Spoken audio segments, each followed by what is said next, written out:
Yo, what's up, everyone? This is Terry with College Football Stop. Bring you another show today. November 14th. Man, I can't believe it's this late in the year. Looking at college football season, man, it's almost over. And it honestly kind of hit me this morning that there's two regular season games left and then possibly a Big Ten championship for Ohio State.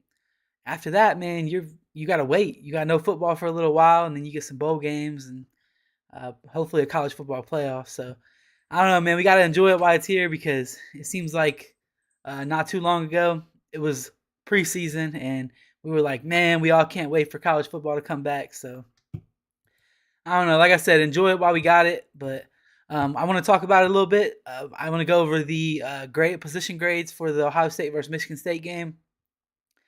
I want to get into how Ohio State and Penn State. I'm sorry, how Ohio State and Michigan paired up against Penn State. I feel like that was probably the best game to watch in terms of like how these two teams are going to stack up with each other, especially because Michigan had to play Penn State after the whole cheating, Stallions is gone, all that good stuff. Obviously, Harbaugh wasn't there, but I mean, that's not going to change what your players are able to do on the field. So I want to talk about how they stacked up against Penn State. And I mean, I don't know. We'll see because I think that we're in for a hell of a matchup coming on November 25th.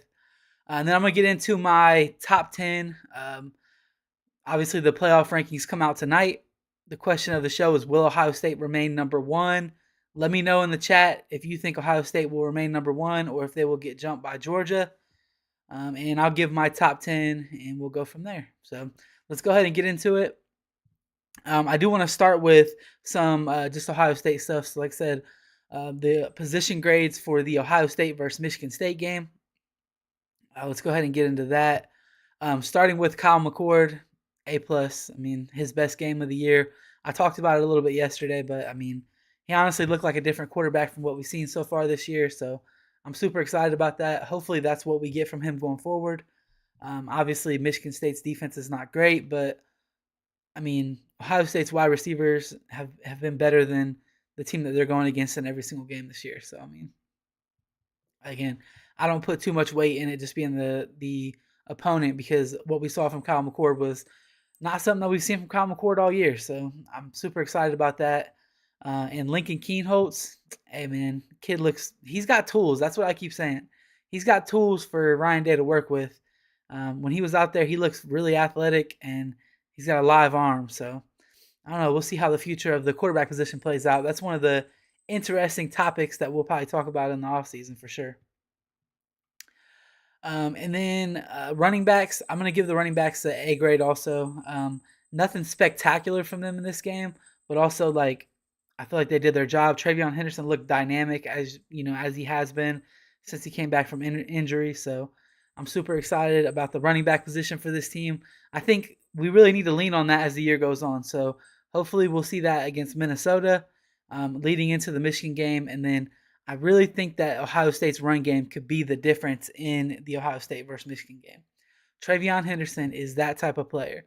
If they give him like 25 to 27 carries, he could easily go for over 200 yards and a couple touchdowns and win that game for Ohio State. So, again, good grade for them. Looks we got somebody in the chat. Evan, bro, what's up, man? Thanks for coming, dude. I'm just going over position grades for the Ohio State versus Michigan State game. And then we're going to get into some other stuff after this. So we just did the running back. Let's move on to the offensive line. Now, this unit is one that has received so much criticism throughout this year, but I'm excited about their way that they're playing, man. This offensive line is gelling. They are looking good in the run game. They're having a couple pass pro issues, but it's usually just like picking up blitzes and stuff like that. And honestly, like some of the pass pro issues that we've seen that the offensive line kind of gets pinned for, sometimes it's on the running back, sometimes it's on Kyle. So I just really think that this O-line is playing phenomenal. And I think that, a lot of people are talking about how good Michigan's interior offensive line is, or defensive line, sorry, their interior defensive line. But I think that our interior's got smoke for them. And when I say that, I'm talking even Carson Hinsman. He hasn't been the best this year, but the one thing about Carson Hinsman that I love is that kid's got attitude. And so when he goes out there and he pushes you off the ball, he's gonna let you know about it. Like, yeah, like, and if you get a first down on like a 3rd and 1 or something, you see him out there celebrating, getting in people's face. So hopefully he can continue to get better and better as the year goes on. He's young. The kid's only a sophomore, so um, he's not completely physically developed like some of the other guys on the offensive line. But listen, like I said, he's got the attitude, and I think that he's completely gelled with this line. So I love what I'm seeing from them. Run game's been phenomenal. Shout out to Justin Fry, the run game coordinator. We're seeing a lot of his run game concepts coming into this team. And honestly, I think it's just taking Ryan Day's offense to another level. And when Ryan Day is able to combine his route concepts and his pass game with a good run game, that's an offense that can score any amount of points on any team that they play against. All right, so moving on from the offensive line to the wide receivers. Obviously, it's Marv, man. I'm going to give the wide receivers an A in this game, but I don't want to give him an A plus because none of the other wide receivers on this team are really stepping up the way that Marvin Harrison Jr. is. And I mean, I don't necessarily expect them to have the same stats as him, but it seems like if we're not throwing the ball to Marv, it's kind of a drop off. And I think that some of that has to do with Emeka Egbuka not being healthy, right? Because we know what Emeka is. We know what Emeka is capable of. He's a big game player, too. He always comes up in big games. So I expect him to be a huge factor when Ohio State plays against Michigan, especially if he can use the next couple weeks to get himself healthy. But, like, just to kind of put some numbers behind what I was saying, like, in the Michigan State game, Marv had 149 yards on 7 catches. And then the next closest receiver in terms of yards was Carnell Tate with 2 catches for 26 yards. Xavier Johnson was in there, but I mean, he caught a pass out of the backfield. He was a running back for that play. And I mean, XJ is not someone who you want as your starting wide receiver, but you definitely want to get him in the game at some point and manufacture some touches because he could honestly take a slant or a little out of the backfield, and he could turn that into a 30, 40-yard play because he's just a dynamic player like that. Obviously, he's had like some drop issues and stuff this year, which is why you don't put him as one of your main wide receivers. So hopefully we'll see Emeka Egbuka come back and really step back into the role that he was in. And then Carnell Tate, I need to see that kid start getting more snaps. It seems like every time he's on the field, he's out there making a catch, making guys miss. I think that he could be a huge like an uplifting factor on this offense if they continue to use him. So I don't know. And he's, Carnell Tate's not the best blocker on the team, but he's a willing blocker. Every time he's expected to get a block, he does his best to get to the spot and try to get the guy blocked. So I don't know, man. I think he could be a real difference maker down the road here for this wide receiver unit if they will let him. That's kind of what it comes down to me. And then that's it for the wide receivers. Moving on from that, talking about the tight ends, obviously the impact that Cade Stover has on this team is just, it's astronomical. Cade Stover is probably the second, third best tight end in college football. Obviously, he's not better than Brock Bowers. Brock Bowers is a freak, and I'm not even going to put him in that conversation. But he is an NFL player. Cade Stover is one of those tight ends that you're going to see 8 years from now in the NFL, and he's just the dude that is in the right spot, doing everything that he's supposed to do. He puts me in the mind of like a Jason Witten. Like, he's not a freak athlete that's going to go make every single contested catch, but he's going to get to the right spot. He's going to be open, and he's going to move the chains for you. And that's what Cade Stover is. And honestly, if you take that and pair that with Cade Stover's ability to run after the catch, he's a problem, man. And I think that he's going to be a problem against Michigan. And if we move on into the playoffs, Cade Stover is going to be a guy who's going to get targets, and I like him getting targets because, like I said, it's just that toughness aspect. If Cade Stover catches the ball, it takes 2 guys to tackle him. He doesn't get tackled by 1 guy. So I don't know. I love what I'm seeing out of the tight ends. Great for them. I would say A+. I think they played a phenomenal game. Cade and G was out there throwing really good blocks. I like how G's progressing. Hopefully, we can see him make an impact too coming down the road here with, like I said, Ohio State's going to get into some tough games, so depth is going to be important there. So that was it for the offense. I mean, overall, they played phenomenal. Like, 38 points against Michigan State is not crazy, but 35 of those points came in the first half. They could have kept scoring if they wanted to. I mean, if we're just being realistic, they shut it down after the first drive in the second half, where they tried to get Marv one more touchdown. Kyle underthrew it a little bit, and then they kicked the field goal and just kind of shut it down after that. Took everybody out. I think Kyle stayed in the game a little bit longer, but it was with backups, and they were not really throwing the ball. So moving on to the defense, this is like, man, it's so fun to talk about this defense this year. Like last year, if I would have been doing this, I wasn't doing content then, but it would have just been dreadful to talk about the defense last year, especially late in the year. It's like, man, they made a lot of good plays in this game, but got beat for 4 touchdowns of 50 yards, or like, I don't know. It's I love that they were aggressive, and the defense now is aggressive. They're just not giving up those big plays. And I think a lot of that just has to do with guys being in the right spot and with guys just being better athletes. I mean, you look at some of the replacements from last year. You got Proctor out there, freak athlete. Sonny, freak athlete. Hancock, freak athlete. Iggy, freak athlete. Burke, freak athlete. I mean, the secondary is not letting shit get past them, and that's just like, it's something that, as an Ohio State fan, you have to be super appreciative of that, because I mean, that the last few years, our defense has just been like, okay, well, if this other team is down by 14 points, they could easily score 21, 28 more points in this game. Like, and it's not like that now. Like, if I feel like if we get up by 14 points against anybody, the game's over. They're not winning. And that's just where I'm at with it. I don't think that a team in the regular season this year will score more than 17 points on this defense, and that's Michigan included. I've kind of been standing on that from the beginning, and I still think that. I think that Ohio State will hold Michigan to 17 or less points, and they'll score more than 17. They're going to win that game. All right, so getting into the position grades for the Michigan State game for the defense.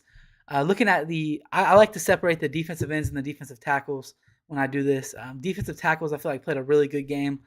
I would probably give them like an A grade also. I feel like they were making plays in the backfield. They were controlling the middle of the field.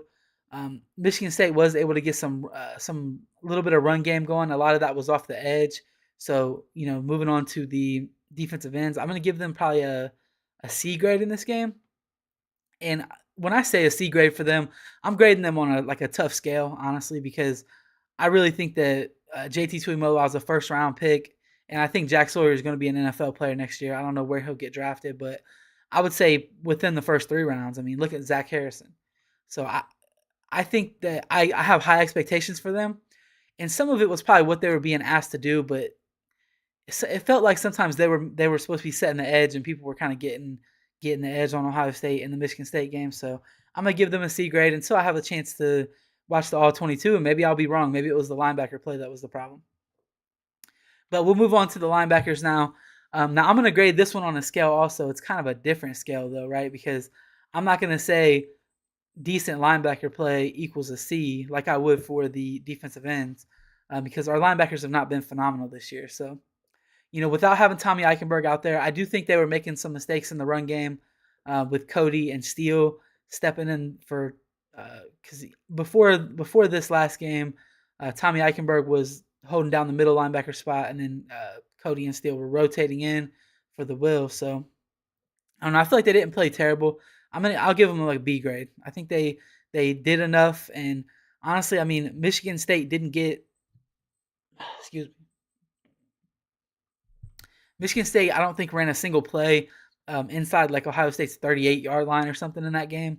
I mean, I'm giving good grades on the defense because I think they played a phenomenal game.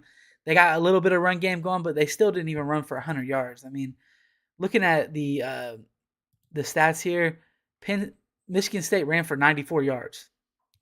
If a team running for 94 yards makes you concerned about our run game, then I mean, especially when they only scored 3 points, which that 3 points came on like a 54-yard field goal or something, and how many teams in college football have a kicker that can make a 54-yard field goal? Not many. We probably don't. I mean, he's got a big leg, but I don't think he would make it. And then you look at like their passing yards, they threw for only 88 yards. I mean, again, this defense has been dominant. I put out a stat yesterday comparing it to the Georgia 2021 defense. Obviously, I don't think that they're that dominant, But ultimately, what it comes down to is they're in a position right now to be considered that dominant, and they just need to carry on that success versus the better teams that they play. And they will be known as one of the best defenses ever if they do that. If they carry that on through the Michigan game, Big Ten championship, college football playoffs, hey man, I don't know. I think we got a lot of NFL players on this team. So moving on to the secondary, the safeties. Listen, I can't say enough good things about them. A+ grade for them. And like I said, I grade everything on a scale. So like, I'm not expecting Malik Hartford's play to be what I would expect from Josh Proctor. Okay, so when I'm giving an A+, Malik Hartford did make a few mistakes. But guess what? When you're a true freshman and you're out there on the field for the third time of the year, like in real meaningful snaps, and you make a mistake, then you bounce back from that and you don't make that same mistake again, that's an A+ grade. That's what you're supposed to do. And that's what Malik Hartford did. He went out there, he made a couple mistakes, he bounced back, and he made plays, and that is exactly what you expect to see from a true freshman. I can't say anything else about it. That kid's a baller, man. So A+ for the safeties. Sonny Styles did Sonny Styles things. I talked about it yesterday. There was a there was a play where Sonny Styles was blitzing, but he made it look like he was not blitzing. The quarterback snapped the ball, and he took like 2 steps to the right, and then the quarterback looked off of him because he saw that he was going in coverage, and then Sonny triggered and hit the quarterback within like a split second. It was a like I said, just a freak athlete play, and that's what Sonny Styles brings to the table. That's what Josh Proctor. That's what Jordan Hancock. That's what those guys bring to the table. So A+ for the safeties, phenomenal play out of them. And it was cool to see some of the young guys get in there too, because I think that room is kind of stacked right now with talent. You look at like Kai Stokes was able to get out there on the field. Guys like that who are just currently sitting behind the better players. Those are the future players that are going to be the guys who are your older leadership type guys when they're finally ready to play. So I'm looking forward to that. But again, A+ for the safeties. Moving on to the cornerbacks, A+. Phenomenal game out of these guys, man. Denzel Burke got back out there. You saw him, laying the wood on a couple plays. He got beat on like a slant route. Every corner in the United States, NFL, college, can get beat on a slant route. And in terms of getting beat, I just talk about the guy catching the ball, right? But Denzel Burke didn't even really get beat. The guy caught the ball, and Denzel Burke was the one that tackled him, and he got no extra yards after catching the ball. If that's going to be how you're going to if that is how what you're going to have to do to beat our cornerbacks, love the position that we're in. I love it. And Iggy was probably the player of the game. Ohio State had him as the player of the game on defense, and I mean he deserved it. He was out there when somebody catches the ball, Iggy's going to make the tackle, and that's one thing that we couldn't say about our corners for like the last 3 or 4 years, dating all the way back to 2019. After 2019, if someone caught the ball, they could definitely get some yards after catch on our corners, and we don't have that this year. And a big part of that is the guys like Davis Nigbinosin, Jordan Hancock. He's one of those guys that's just super versatile, and I love what I see from him every single game. They got him out there blitzing.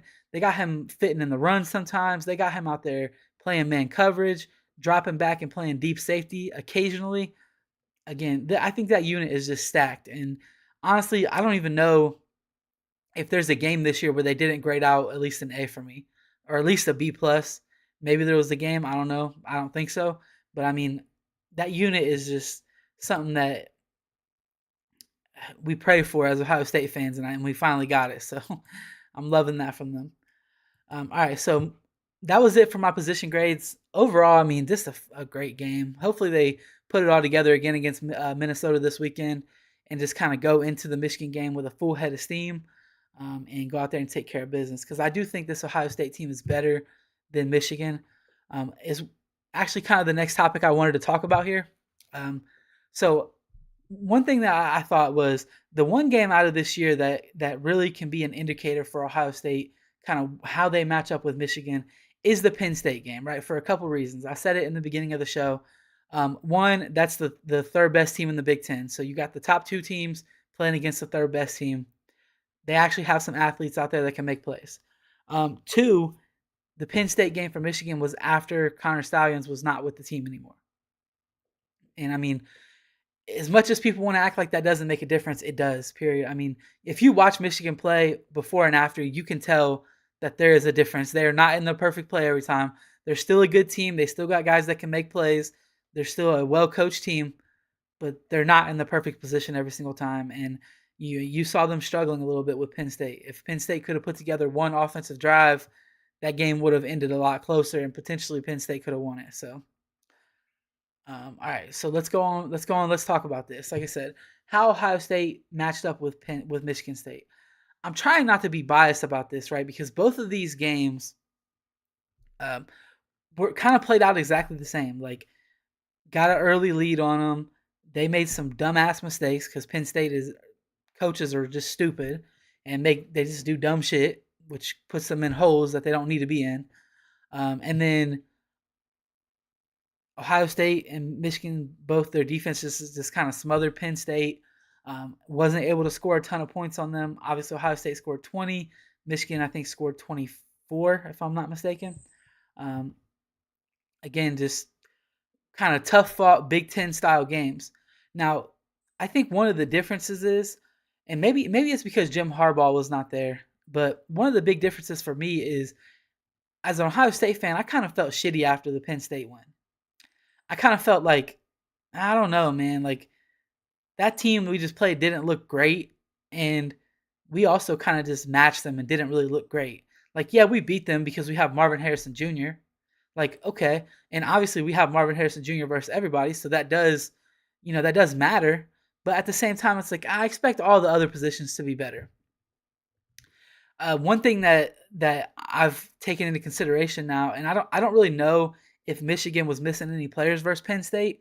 Obviously, missing their coach, but Ohio State played Penn State without Travion Henderson, who we're seeing now is potentially the best running back in the Big Ten. If not, he's up there at least.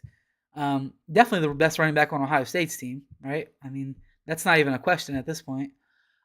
They played without Emeka Egbuka.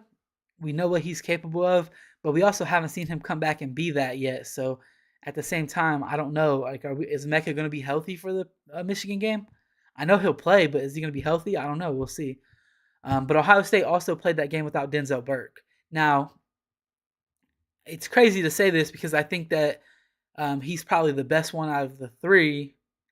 But I think the one that was the least impactful was Denzel Burke, and that's just because Ohio State has Jermaine Matthews, who I think would probably start on any other team pretty much in the Big Ten. I mean, including Michigan, Jermaine Matthews would start at any other team in the Big Ten.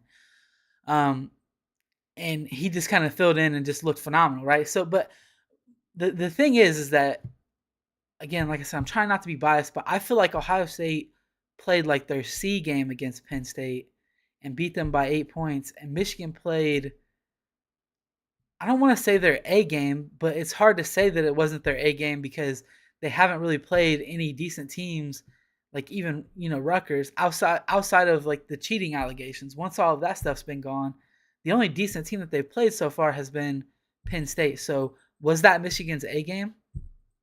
I don't know. Was that their C game, B game? I mean, that's where we're at with it. Like, can they play a way better game? I mean, obviously they can throw the ball more, right?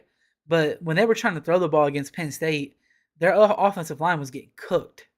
And I'm still of the belief, I think a couple things, right? Obviously, Sharon Moore is their offensive line coach. Once they got up, they got a lead. They kind of felt like Penn State was not going to score on them. They decided to run the ball. But what I can't get behind, though, is saying that that's all that they needed to do. Because the problem with that is, like, anything could happen in a game, right? You could give up points. And they were up by one score and punted the ball 3 times in a row. So I'm not necessarily going to give them the excuse of like we didn't need to throw the ball, because no team wants to punt the ball 3 times in a row. And the only time they scored in the second half on Penn State was the fumble by Drew Aller, which let them start past the 50.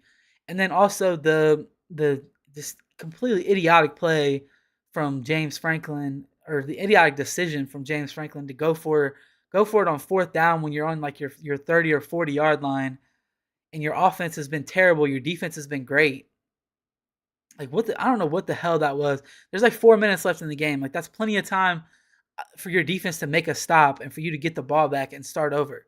Instead, you're just going to wager the entire game on one play when you've already not been able to move the ball offensively as it is. So I don't know, man. It just felt really stupid. Obviously, Penn State made mistakes against Ohio State too, but the big thing that I'm hanging my hat on with this is that I was really pissed off after the Penn State game. I was pissed off at Kyle McCord. I was pissed off at everybody on the team but our defense. I mean, in that game, we gave Mayan Williams 20 plus carries. That was the only game Mayan Williams really played this year. So I don't know. He was never healthy this year, obviously, because now he's out for the season. So if you plug in Travion Henderson and Emeka Egbuka in that game, what does that look like? What do you think? Tell me in the chat, guys. We got Evan and Mark in here at least, maybe a couple others. Let me know in the chat. What would the score have been with the Ohio State versus Penn State game if Travion Henderson and Emeka Egbuka were healthy? Because I tend to think that score would have probably been something like, I mean, Ohio State would have scored 20, right? So at least maybe 34 points at that point. I think they're worth 2 touchdowns, those two. Trey's definitely worth at least one. Any game that Trey plays in, he's worth at 7 points. And that's, I mean, I don't know, you have to factor things like that in. So obviously, like I said, Michigan without their head coach is the thing.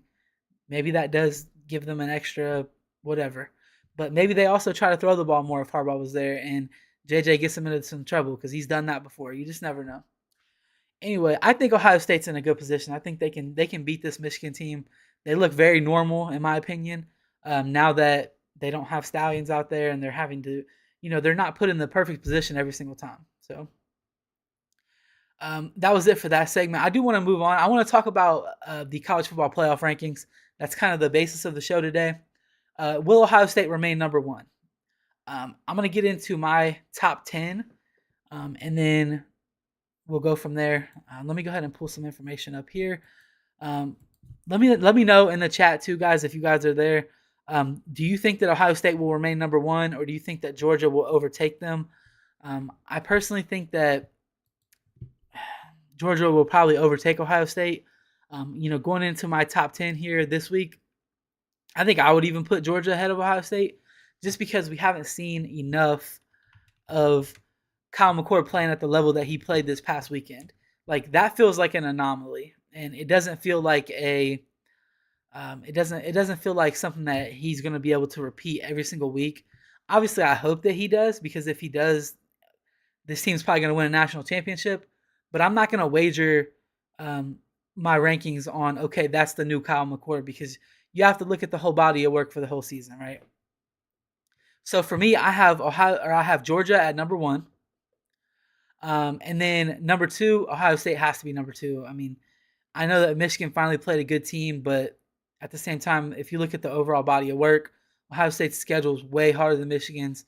Michigan's done better against their schedule, but they still haven't beat the allegations of cheating against those teams that were already not as good as them. So I have Michigan at number three. And then number four, I'm actually going to do a switch up here. So I'm going to put Washington at number four. I personally think that if Washington and Florida State played today, I think Washington would beat them. I don't think that Florida State's defense will be able to stop Washington at all. And I think that Florida State's offense would stop themselves a couple times in the game, which would ultimately lead to Washington winning in like a shootout style, like something like 45-42 or something like that. So with Washington at four, obviously Florida State at five. So after this is where the rankings get kind of hard, right? Because you have teams like Alabama, Texas, Oregon, teams like I don't even know who to go with after that. But anyway, so let's go ahead and get into those three teams: Alabama, Texas, and Oregon. So I like to do my rankings based off of who I think would win in a head-to-head matchup on a neutral field, right? Obviously, I'm not doing that with every team though, because if a team has a loss and we're this late in the season, I'm going to struggle to put them above an undefeated team. That team still has a chance to go undefeated and lock themselves in the playoffs. So I'll keep, I got the 5 undefeateds. My number 6 team is Alabama. If I was just strictly going off of like who I think would win games, like even matched up, or sorry, on a even playing field. I personally think that Alabama would probably be in my top four. That's a scary team. That's really, I've said this before, and I'm going to continue saying it until they show me something different. That's really the one team this year that I kind of don't want to see. They have a really good defense, and I think Milroe is a baller. And I, that's just, if you have a really good defense and a quarterback that's a baller, that's going to go out there and be the best athlete on the field, that's a problem to deal with. Then you have add in Nick Saban, it's a problem. So I got Alabama at 6. 7, I have Oregon. Um, I have them right behind Alabama. I think that Alabama would beat Oregon if they played head to head. But Oregon's looked really good this year. They've done what they're supposed to do against inferior teams. So number 8, I have Texas. I think that Oregon or Alabama would probably beat Texas if they played right now. And I know that's crazy to say because Texas beat Alabama early in the year, but I think that was just a result of Texas having a more experienced football team. I think that Alabama had a really young football team, especially in key spots, guys who have not really played a lot of football, and that came back to bite them in the end. But if they played today, I think that those guys are mature enough now and know enough now where they would go on to win that game. That's my top 8. Um, I don't know where to go from here. I'm gonna be honest with you. I didn't prepare for this segment, other than like the little bit of thinking about it. So at number 9, I think that I'm gonna probably go with Louisville. Louisville is currently a one-loss team, and I think that that's a good spot for them right now. They still have a chance to catapult themselves into the playoff conversation by winning the ACC. Um, I they're probably gonna end up matching up with Florida State, so we'll see how that works out. If they win that, they can catapult themselves. Obviously, unless they lose another game, from here until then. And then so that's my number 9 team. My number 10 team, I think I'm gonna go with probably Oregon State. Oregon State, I think, is also a one-loss team. Let me make sure of that before I put them there because I don't want to be lying to you guys. Um, okay, so Oregon State, they have a loss to Arizona. No, they're a two-loss team. I can't put them there. Can't do it. I don't know, man. I'm not sure I can pick a number 10. Um, Obviously, Ole Miss was up there, but they lost to Georgia this past weekend. Um, Missouri, another team with 2 losses. I'll tell you what, I'm going to put Missouri at number 10. That's where I'm at. I think that Missouri would beat any team behind them if I put them at number 10. So that's my top 10. It's Georgia, Ohio State, Michigan, Washington, Florida State, Alabama, Oregon, Texas, Louisville, and Missouri. All right, I was trying to remember that. I didn't write it down here. But yeah, I mean, anyway, again, the topic of conversation, obviously the college football playoff rankings don't matter super early, but they're starting to matter now. I mean, a lot of people say like if Ohio State continues to be number 1, then that kind of tells you that the college football playoff committee is saying that Ohio State is going to be in the playoffs. If they happen to lose a game, we want to be in a position where we could still possibly put them in there if they're keeping them at number 1. If we're talking about most deserving team or best team, it's probably going to be Georgia, which I think is probably what they're going to do because they kind of have to do the same thing with Georgia. So they have to decide which team do you want to kind of lock in. Do you want to lock in Ohio State or do you want to lock in Georgia? And with them being the back-to-back national champions, coming off of a huge win against Ole Miss, I think Georgia will go ahead and jump Ohio State because they could still lose the game down the stretch here against, like, let's say, an Alabama in the SEC championship game. They're not going to want to have them at number 2 because if that happens, then excuse me. If that happens, then they want to have a route to still put Georgia in. Obviously, it makes sense that that's how they do it. It's how they set the rankings up. So again, I don't know. That's what I'm expecting to happen in terms of like the top 10. I don't the last couple, the 8 and 9. I don't know. I doubt that's where the playoff committee will have them, but that's where I would have them. The rest of that, I could maybe see that kind of lining up exactly how I have it. So, the looking into the future of the college football playoff rankings, though, you look at like Georgia has Tennessee, who's ranked coming up, and then they have Georgia Tech, who's not ranked, obviously. then the SEC championship, they would play Alabama, who's probably going to be like a top, what, 5 or 6 team by that point. And then you look at what Ohio State has. So they would have unranked Minnesota, Michigan, who's going to end up being what, like number 3 at that time. And then they're going to go to the Big Ten championship, and they would have probably like Iowa, who maybe end up being ranked like 22nd or something, but then would also drop out of the top 25 after they lose to Ohio State. So once the College Football Playoff Committee is selecting the 14 playoff, I think Ohio State personally, like, unless Alabama beats Georgia, Ohio State really doesn't have a chance to go into the playoffs as the number 1 seed.